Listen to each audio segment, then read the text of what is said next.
Gracias. Creo que sí necesitamos unas pilas en esta hora de la tarde, así que voy a tratar de ser breve. Fue coincidencia que me haya tocado hablar al inicio y al final del día, así que estoy muy honrada de cerrar los paneles en esta tarde. Luego vamos a, si es que tenemos tiempo, a abrir un poquito al diálogo porque sería importante. Así que voy a tratar de ser breve. Yo quería referirme a 3 casos, pero creo que voy a hablar solamente de 2. Voy a justamente asentar lo que la doctora Andrade ya mencionó, que es justamente cómo en la Corte Constitucional del Ecuador hemos puesto en práctica la reparación con las medidas cuando se ha tomado una decisión estimatoria. El caso que yo les quiero referir es un caso importante que además trae temas sui generis que fueron implementados en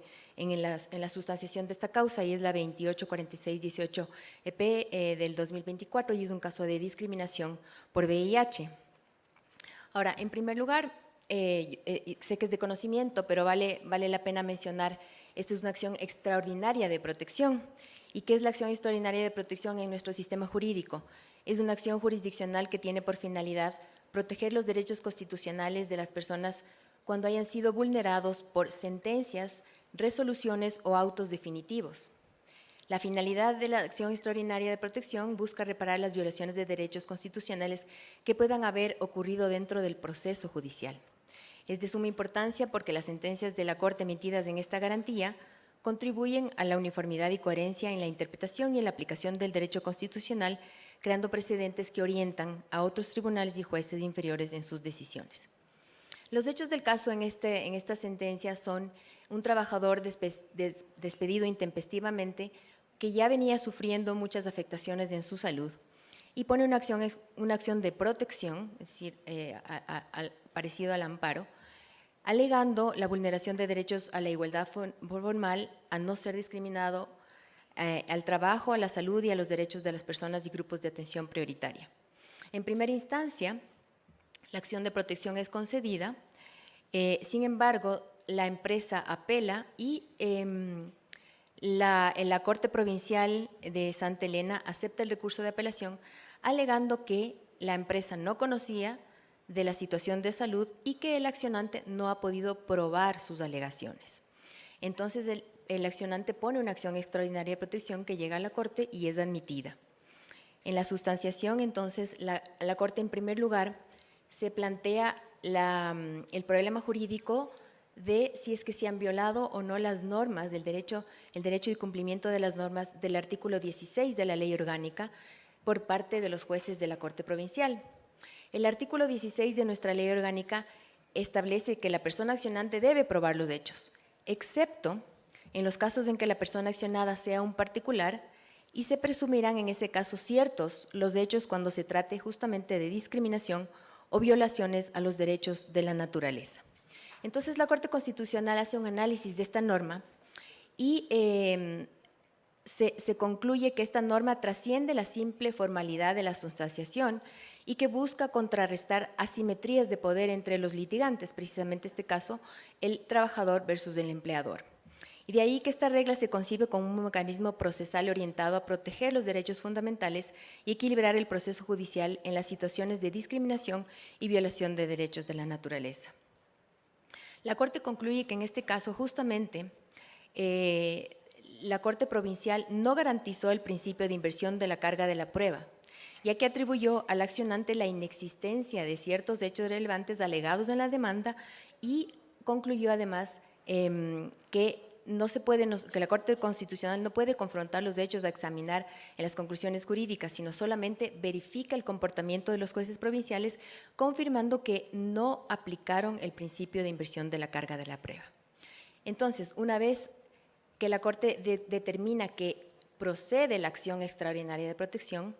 nuestra jurisprudencia ha determinado que hay ciertas condiciones por las que la Corte puede hacer un control de mérito, es decir, analizar el proceso de origen, es decir, resolver la acción de protección de origen. Estos criterios son importantes. La Corte ejerce esta facultad de oficio y de manera extraordinaria, y en este caso había el criterio de gravedad, prima facie se observaban hechos que podían incurrir en una presunta vulneración de derecho constitucional a la igualdad y no discriminación, así como se había ya violado una norma, la norma del artículo 16, y por lo tanto procedía el control de mérito. Ya en el análisis del proceso de origen, la Corte hace un análisis justamente del derecho a la salud del trabajador, lo hace de manera autónoma, porque del acervo probatorio se denota que el trabajador venía sufriendo una disminución importante en su salud, y ya solo ese hecho hubiera sido una violación al derecho a la salud. Pero adicionalmente, el trabajador, por disposición de la empresa, se hizo un examen de serológico de VIH y salió positivo, y el resultado fue 13 días antes del despido. El trabajador es despedido inmediatamente después de su reposo y la empresa alega que no conocía el resultado.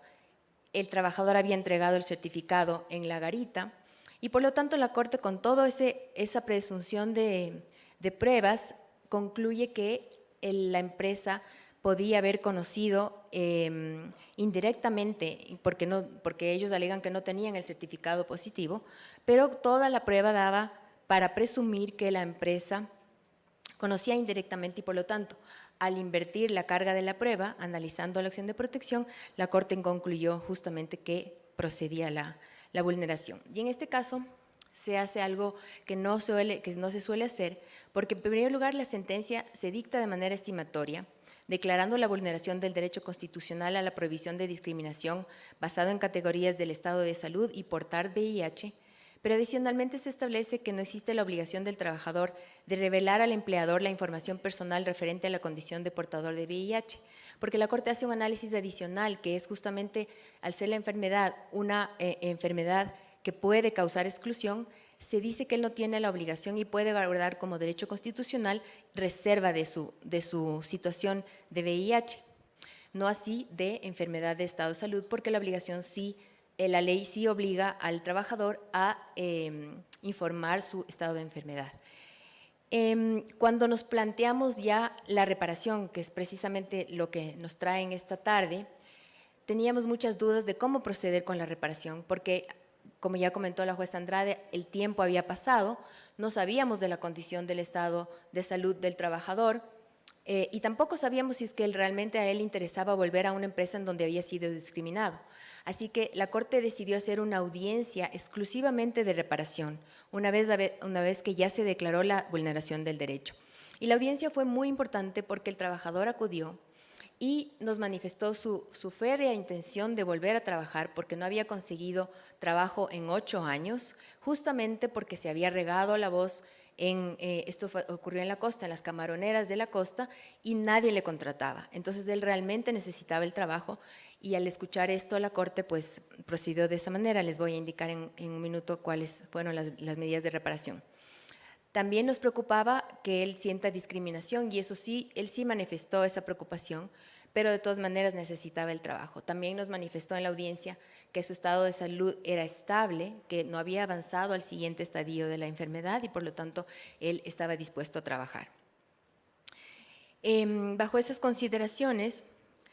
la Corte advirtió que las consecuencias del daño provocaron, al menos, que el legitimado activo se haya mantenido en una situación de desempleo por aproximadamente 8 años, que la potencial exposición o divulgación de su estado de salud y condición de portador de VIH había dificultado seriamente sus posibilidades de encontrar una nueva fuente de trabajo, que la discriminación sufrida pudo haber ocasionado una merma en su bienestar emocional y psicológico, pues en la audiencia justamente nos manifestó su aflicción al rememorar estos hechos. La Corte entonces emitió las siguientes medidas. Medidas de restitución, justamente con el inmediato reintegro del accionante en calidad de trabajador de la compañía bajo las mismas condiciones laborales que desempeñaba u otro equivalente de acuerdo a sus capacidades. Medidas de satisfacción, como reconocimiento formal la sentencia emitida. Medidas de compensación económica, se dispuso el pago de todas las remuneraciones y demás beneficios laborales dejados de percibir desde que se produjo la desvinculación. Como garantías de no repetición, que la compañía accionada se abstenga de llevar a cabo cualquier tipo de acoso o discriminación laboral por la condición o estado de salud del accionante. También se dispuso implementar o actualizar las políticas destinadas a prevenir y abordar casos de acoso y discriminación en lugar de trabajo, y políticas que deberán incluir procedimientos claros y accesibles para denunciar incidentes de acoso y discriminación como medidas disciplinarias adecuadas para aquellos empleados que violen dichas políticas. Por otro lado, la compañía accionada deberá implementar un programa integral de capacitación obligatorio dirigido a todos los empleados con el objetivo de sensibilizarlos sobre la importancia de respetar la diversidad y de erradicar cualquier forma de discriminación en el trabajo. Por otro lado, se ordenó al Ministerio de Trabajo la medida de emitir y actualizar normativa correspondiente al fin de garantizar la intimidad, el derecho a la intimidad y confidencialidad del estado de salud de las personas trabajadoras con VIH. Al Consejo de la Judicatura se le dispuso la difusión de la sentencia. Por otro lado, también se dispuso a la compañía, en conjunto con el Ministerio de Salud Pública, que lleven a cabo evaluaciones periódicas del estado de salud del accionante, y para ello debería brindar las facilidades y las adecuaciones laborales necesarias a fin de que acuda a las respectivas citas y tratamientos médicos para que no sea impedido, aunque sea en el horario de trabajo. De esta manera se pone digamos, a la luz justamente la dificultad que puede tener una sentencia estimatoria y tal vez la necesidad de realizar este tipo de audiencias para que las medidas sean más adecuadas y apropiadas por el paso del tiempo, que es algo que nos planteamos todos los días. No sé cómo voy en tiempo. ¿Ya no tengo más tiempo? Entonces ya no alcancé ni a la… Pero bueno, en todo caso, queda la inquietud. Voy solamente a cerrar entonces justamente para poder abrir el foro. Es importante justamente la redacción de las medidas para que sean cumplibles y verificables. El seguimiento de cumplimiento de las medidas, como ya lo ha señalado justamente el doctor Andrade y el doctor Escudero, es algo que nos preocupa muchísimo, y nosotros como Ecuador tenemos la Secretaría Técnica Jurisdiccional que hace el seguimiento y ha sido muy importante para el cumplimiento. En nuestra legislación existe una acción que se llama la acción de incumplimiento, que es justamente la acción que puede poner el usuario cuando no se cumple su sentencia.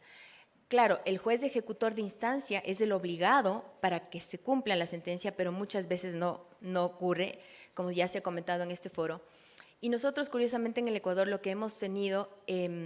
es una proliferación de esta acción de incumplimiento, que ha pasado desde el 2019 de tener 30 acciones ahora más o menos a 400. Entonces, la Corte ahora está justamente en el dilema de cómo poder reglamentar la admisión de esta acción de incumplimiento, porque se ha incrementado de manera exacerbada, y es justamente porque los jueces de instancia no hacen su trabajo, y ese es justamente uno de los retos que tenemos, así como, claro, tratar de redactar medidas de reparación integral que sean adecuadas y realmente reparadoras, y a la vez que sean cumplibles, verificables en pro de la protección y el restablecimiento de los derechos de las personas. Muchas gracias.